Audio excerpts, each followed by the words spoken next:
Voilà, ici c'est Beauregard. Donc quand vous êtes arrivé, c'est tout ce qui est à droite à l'entrée du chemin. Ça fait en tout 350 hectares. Et la particularité, c'est qu'on a une vingtaine d'hectares au milieu de ces 300 hectares de forêt, de garrigues. Donc c'est ce que je vous propose d'aller voir maintenant. En fait, c'est voilà, de voir comment en fait, nos vignes sont organisées en clairières et comment en fait, Beauregard, plus qu'un domaine, c'est aussi ce qu'on appelle nous un écosystème un peu, entouré de différentes landes, garrigues. Et il faut faire avec ça et je pense que c'est plutôt un atout pour notre terroir. C'est la première vigne, ça c'est un Mourvèdre. Donc là le principe c'est de laisser l'herbe, on le verra tout à l'heure, mais on laisse l'herbe tout l'hiver en fait, même le plus longtemps possible. Et ce qu'on a même fait, c'est que si on regarde bien, bon ça se voit pas trop, mais on le verra en live, c'est on a semé un rang sur deux avec de l'engrais vert, avec différentes variétés. On voit ici, on a semé, il y a de la féverolle, de la navette, il y a différentes choses qui vont pousser et qui vont permettre au printemps en fait, d'avoir un couvert qui va monter assez haut. Et ensuite on va passer avec un appareil qui s'appelle le rouleau Faca qui va permettre non pas de broyer ou de couper, mais enfin pas de couper disons, de le rouler par terre. Ouais. Et ça va faire comme un paillage. Et ça, quand la matière organique se défera, ça va nourrir le sol. Donc c'est une manière assez naturelle. Sur ce terroir ici qui s'appelle fond froide, les sources froides, c'est pas pour rien que ça s'appelle comme ça. Il y a vraiment une caractéristique fraîche qui est notamment liée, on est sur le versant nord du massif, puisque là en fait derrière il y a la mer, mais on est surtout sur un sol de grès, qu'on va voir un petit peu plus tout à l'heure. Mais voilà, c'est des grès qui sont plus ou moins ferrugineux, donc ça c'est ces traces rouges qu'on voit ici, plus ou moins argileux, plus ou moins... Alors on a très très peu de calcaire sur le terroir, mais ce grès c'est une roche en fait qui a la particularité alors c'est une roche acide, et c'est une roche qui a la particularité de se réchauffer vite, mais aussi de se refroidir vite. D'accord. Ça veut dire que par exemple les nuits d'été, donc la journée ça se réchauffe, il fait chaud comme partout.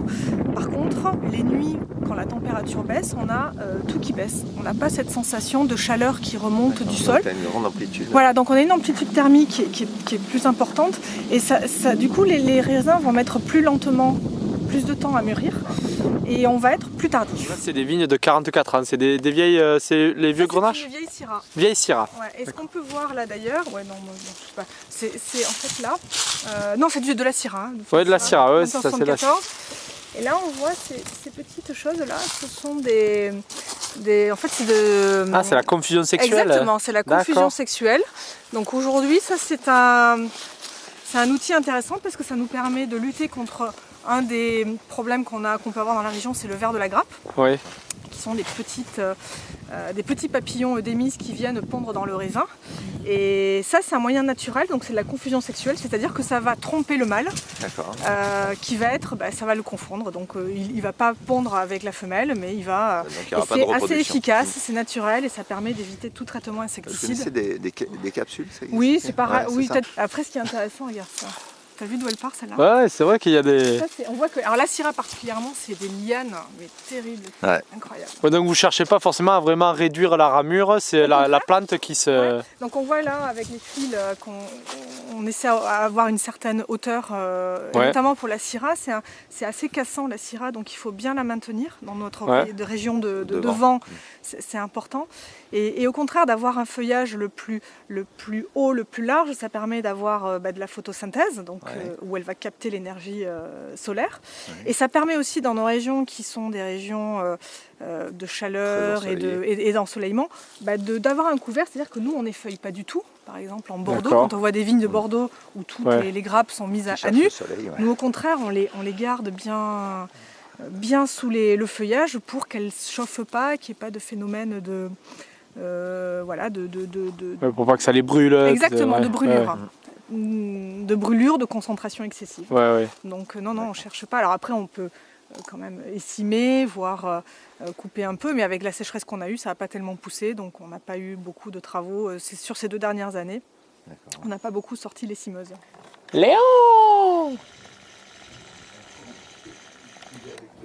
Léo! Alors, les moutons, ils font partie de la famille. Exactement. Ils nous permettent en fait alors déjà c'est Nicolas qui adore les animaux, donc on a des poules, des canards, des chapons, chapons c'est plus... pour Noël. Ouais. Mais par contre les moutons c'était volontaire et ils nous aident aussi en fait à entretenir tous les espaces autour du domaine de la cave, puisqu'ici on est dans un massif et la contrainte c'est le problème, des risques importants, c'est l'incendie. Ouais. Et donc ils nous permettent d'entretenir, on voit les sous-bois, ils viennent aussi tout l'hiver dans les vignes, on les laisse en liberté pour qu'ils font leurs besoins dans les vignes, donc ça fait c'est pas ce qui fait le plus, puisqu'on a aussi du fumier de cheval, mais ils entretiennent, et puis c'est joli, c'est mignon, on a des petits agneaux, mais je pense ils ont un joli cadre. Plutôt que le glyphosate, du coup, vaut mieux le mouton. Exactement, c'est notre désherbant naturel qui est très efficace. Ah ouais, c'est creusé directement dans la roche, quoi. Tout à fait. Donc là, la cave, elle a été construite en 1885. Où l'élevage en fût de chêne, c'est vraiment considéré justement comme un affinage du vin. C'est-à-dire, c'est de lui apporter un peu d'oxygène, un peu bien sûr des tanins du bois, mais c'est vraiment d'affiner le vin. C'est-à-dire qu'on a un vin qui sort des vinifications qui est encore un petit peu brut, et l'élevage en barrique va permettre cette oxygénation, cet affinage, et donc de lui laisser le temps que les tanins s'assoupissent. C'est Losina et Fier. Après, ça va être une question de proportion. Le Losina, on a à peu près entre un tiers, 30-40% qui est passé en fût de chêne, et le Fier, c'est 100%. Et après, on a aussi du blanc, qui est en fût de chêne. Et là, le Losina blanc, c'est 100%, mais sur des durées de 4-5 mois d'élevage. Donc là, qu'est-ce qu'on déguste? Donc là, on goûte la cuvée Losina blanc 2015. Losina, ça vient d'un lieu-dit sur Beauregard qui est le pêche de Losina. Oui, c'est le pêche qu'on a vu tout à l'heure, donc le pic. Exactement, le pêche, la petite montagne. Et Losina, ça tire son nom de l'occitan Haus, qui veut dire le chêne vert. D'accord. Et c'est une cuvée, justement, ce sont deux cuvées en blanc ou en rouge qui sont partiellement élevées en fût de chêne ou complètement. Et c'était un petit clin d'œil sur cet élevage, et c'était aussi un petit clin d'œil sur tous ces arbres qui entourent les vignes, comme on a vu tout à l'heure. Donc Losina blanc, les cépages qui rentrent dans la composition de ce vin, c'est la Roussanne, le Vermentino et la Marsanne. D'accord. Ce vin-là, la particularité, c'est que, il y a une phase de débourbage à froid pendant 48 heures, et ensuite on entonne directement dans des fûts de chêne. Donc c'est en levure indigène. Ah ouais. Ouais. C'est vinifié dans des fûts, alors plutôt dans les 400 litres ou les 600 litres. D'accord, donc des gros contenants. Exactement, même plutôt les 600 litres. Donc c'est fermenté en barrique. On essaie de maintenir la température en dessous de 20 degrés, donc on a un petit système de froid qu'on a mis en place. Maintenant, on va goûter le Losina rouge sur le millésime 2014. Donc le Losina, il est composé essentiellement de Syrah. On a vu que c'était quand même la base de notre encépagement. Ça veut dire qu'on est à peu près sur 2 tiers, même 70% de Syrah. 30% de grenache, le reste. Et sur cette cuvée, il y a une partie qui est élevée en fût de chêne et une partie qui est élevée en cuve. La proportion de vin élevé, sachant qu'on est on n'est pas que sur du fût neuf, loin de là, on est sur un vin, 2 vins, 3 vins, même sur les gros fûts de 600 litres, là on peut aller jusqu'à 10-12 ans. Non, l'idée c'est pas de marquer avec le bois, c'est d'apporter la respiration du bois, quoi. Et notamment sur la Syrah, qui sont des cépages des fois un petit peu fermés. Ouais. Donc l'élevage se fait sur une durée d'à peu près 1 an. Ensuite on élève, on assemble et on élève en cuve. Et c'est une cuvée aussi, et même sur tous nos vins, c'est important aussi d'avoir un élevage en bouteille. D'essayer de présenter le vin quand il est prêt. Ils ont toujours besoin, la mise en bouteille peut un peu les perturber, de les garder au minimum 3 mois. Et même sur les cuvées fières, on essaie de les garder même minimum 6 mois avant de pouvoir les présenter. Le vin a toujours besoin de temps de toute façon, et ça se vérifie. Comme le blanc, ce sont des cuvées où nous, ce qui va nous intéresser, c'est des cuvées qui vont avoir une certaine élégance. Certes, on a la puissance des vins du Sud, mais l'intérêt de Fontfroide et de ce terroir qu'on a vu tout à l'heure et cette fraîcheur, c'est d'avoir cette élégance. Alors, nous allons maintenant goûter la cuvée Fier 2014. Donc Fièvre, c'est le nom d'une colline aussi. Donc du nom occitan prononcé Fièvre, mais sinon on peut tout simplement prononcer Fier. Et c'est vrai que cette cuvée, c'est une cuvée qu'on a démarrée avec Nicolas pour la première année en 2001, donc un an après qu'on démarre, qui est une cuvée qu'on ne fait pas forcément chaque année parce qu'on a une grande exigence sur en termes de qualité sur ce vin-là.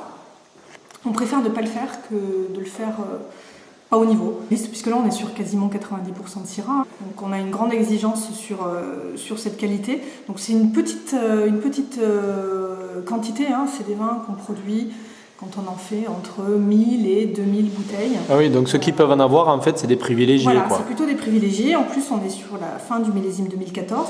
On garde, nous, quelques millésimes comme ça sur lesquels on a eu des coups de cœur ou sur lesquels on se dit il est encore un peu jeune, on peut l'attendre un peu. C'est le cas du millésime 2001, notre toute première. 2001, ouais. Voilà, c'était aussi notre premier bébé en termes aromatiques. Et donc là, on le boit maintenant carafé, il est très agréable. Oui. Mais sinon, si je l'oublie dans ma cave, combien de temps C'est toujours un peu difficile de répondre à cette question sur un vin comme ça. Je dirais que vu l'ouverture qu'on a eue sur la jeunesse, je dirais 10-12 ans. Ah ouais. J'irai peut-être pas sur les 15 ans. Donc, parlez-nous de cette bouteille particulière. Là, je sens que vous êtes... Tout ému. Voilà. Voilà, tout ému. Donc là, je vous présente notre cuvée Fier Rouge sur le millésime 2001. D'accord. Alors cette cuvée, elle est vraiment très particulière pour nous, puisqu'en fait, ça faisait juste un an qu'on était sur Beauregard, et c'est la première année que nous avons élaboré cette cuvée Fier. 2001, c'est sans doute un des plus beaux millésimes qu'on ait connu sur Beauregard. Ça alliait à la fois la concentration, l'équilibre, c'est vraiment un millésime magnifique qui a, pour le coup, tellement concentré que pour notre première année, il est encore tellement jeune qu'on en a gardé. Et donc en exclusivité pour Bleu Blanc Vin, on vous propose cette cuvée qui est notre tout premier bébé sur cette cuvée. Voilà, donc c'est un truc, on ne peut pas le retrouver ailleurs, quoi. Non, d'accord. Non, il est disponible nulle part ailleurs. Juste ici et juste pour Bleu Blanc Vin, quoi. C'est ça. C'est gentil. Voilà, c'est cadeau.